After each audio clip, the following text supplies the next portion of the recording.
ప్రత్యేకంగా press meet పెట్టడానికి మీకోసమే మీట్ ది ప్రెస్ రోజు నేను చెప్పిన బీఆర్ఎస్ ఓడుతుంది, బీజేపీ డిపాజిట్ జప్తు అవుతుందని ఆ రోజు చెప్పిన. మీరు అడిగితే అవునా? ఎగ్జాక్ట్గా అదే జరిగింది కదా. కానీ ఈ లోపల సరే సర్వే వాళ్ళని నేను తప్పు పట్టను, వాళ్ళ జీవనాధారం ఇది వచ్చినప్పుడే వాళ్ళకు ఉపాధి, మళ్ళీ నెక్స్ట్ ఎన్నికలు వచ్చేటప్పటి వరకు వాళ్ళు వాళ్ళ వాళ్ళ లైఫ్లో వాళ్ళ కంఫర్ట్స్తో ఉండాలంటే ఏదో ఒకటి. కానీ మీ క్రెడిబిలిటీ పోయిన తర్వాత మీ సంస్థనే మిగలదు.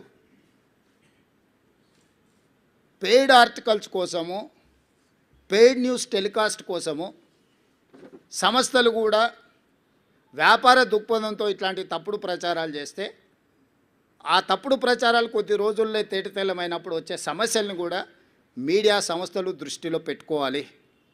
అంతెందుకు ఈరోజు ఉదయం 3వ రౌండ్లో మాకు 3500 మెజారిటీ వస్తే 3వ రౌండ్లో బీఆర్ఎస్కు 211 ఓట్ల మెజారిటీ వచ్చింది. ఇంకా బీఆర్ఎస్ హవా మొదలైపోయిందని చెప్పి పెద్ద ఛానల్స్ పెద్ద పెద్ద బ్రేకింగ్, నేను టీవీ పగిలిపోతుందేమో అనుకున్నా, ఎర్ర ఇట్లా ఊగిపోతుంటేదో అయినట్టే ఉందని.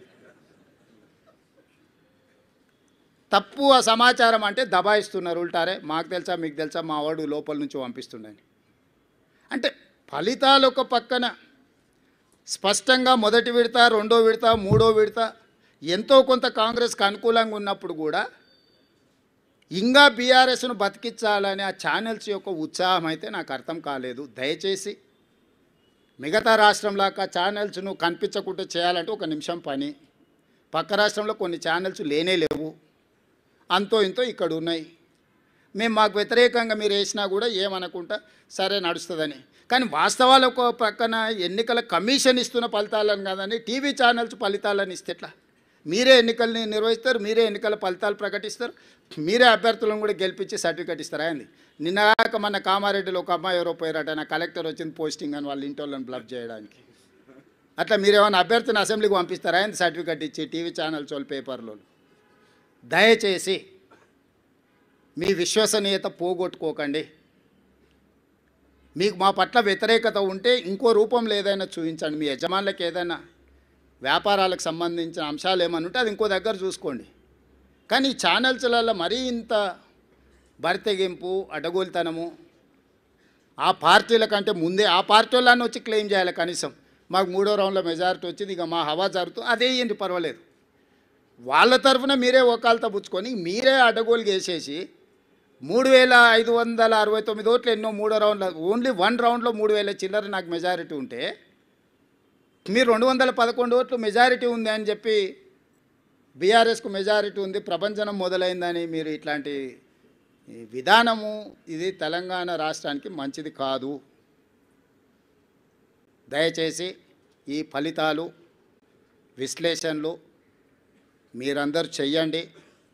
2023 డిసెంబర్ ఫలితాలు 39.5% ఇస్తే 2024 పార్లమెంట్ ఎన్నికలు 41% ఓట్లు ఇస్తే 2025 నవంబర్ ఉప ఎన్నికలు 51% ఓట్లను కాంగ్రెస్ పార్టీకి ఇవ్వడం జరిగింది. ఈనాడు సమిష్టిగా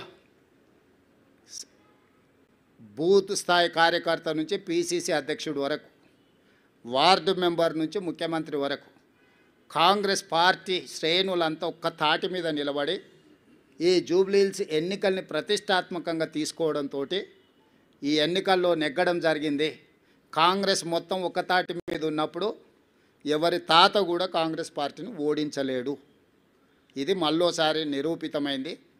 మీ అందరు సహకరించినందుకు, ఓటర్ మహాశయులు ఆశీర్వదించినందుకు, మీడియా మిత్రులకు, ఓటర్ మహాశయులకు సహకరించి మద్దతు ఇచ్చిన ఎంఐఎం పార్టీకి, ముఖ్యంగా సిపిఐ, సిపిఎం, కోదండరాం సార్, ఇతర సంఘాలు, రాజకీయ పార్టీలు అన్నీ మాకు సహకరించినందుకు వాళ్ళందరికీ మనస్ఫూర్తిగా कृतज्ञतలు తెలియజేస్తున్నాం. खासकर इस बाई इलेक्शन चुनाव में एमआईएम हम साथ हमारे लिए कांग्रेस पार्टी को मदद देकर इस चुनाव में ये जीत हासिल करने के लिए जो मदद किया, एमआईएम सदर असदुद्दीन ओवैसी, उनके भाई अकबरुद्दीन ओवैसी को कांग्रेस पार्टी के तरफ से, हमारे कांग्रेस कार्यकर्ता के ओर से हम धन्यवाद बोलना चाहता है. आने वाले दिनों में भी हम सबको साथ लेकर तेलंगाना तरक्की के लिए हम कोशिश करेंगे, इसमें हम कामयाब हो जाएंगे।